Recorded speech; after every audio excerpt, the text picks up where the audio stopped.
Alright,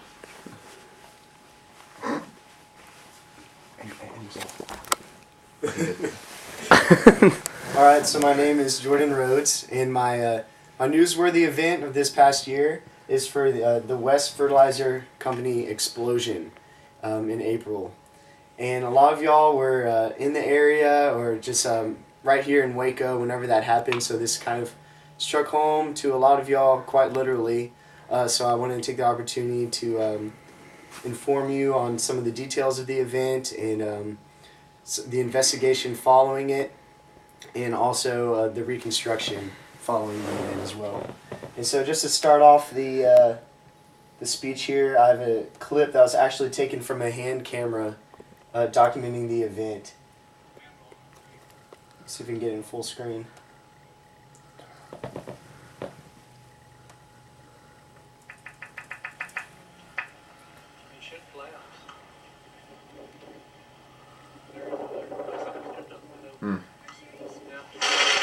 Wow.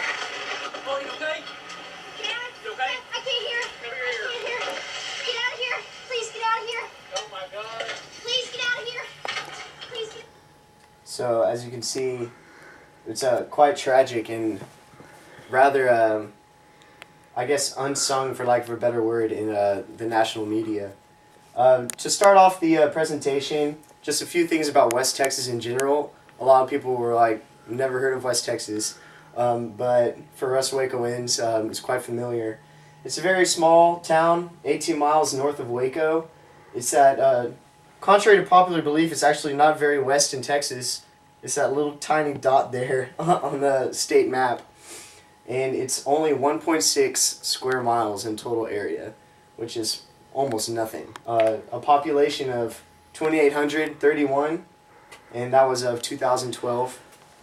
And the economy there mainly consists of livestock, petroleum, natural gas production, and textiles. And it's known as home of the official kolache of the Texas legislation. So as you can see, it's not necessarily the biggest economic hub in Texas, but it's a little town with a lot of spunk and a lot of great kolaches.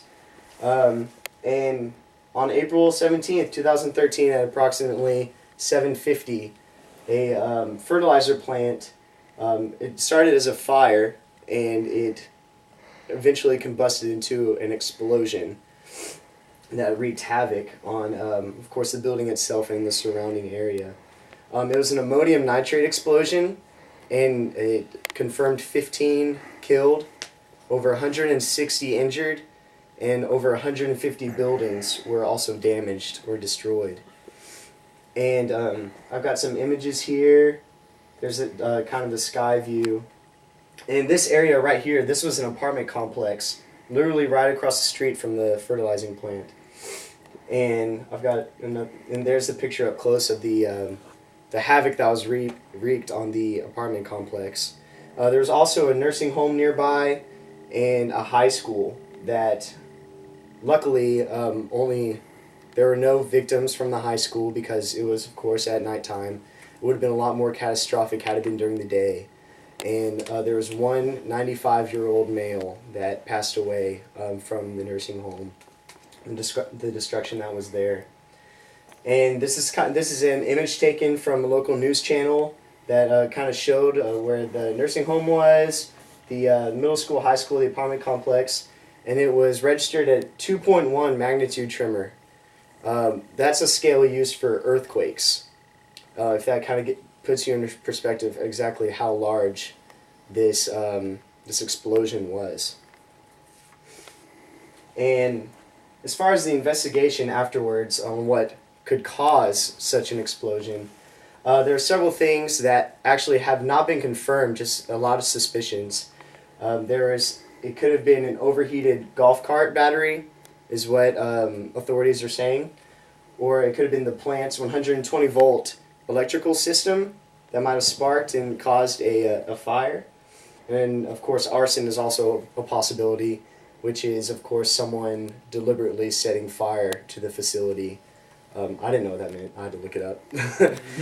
And but of course, after the fire, what made the ammonium combust was they were stored in wooden bins, and there was no sprinkler system in the whole facility. So whenever the fire started, there's literally nothing to put it out, just by nature.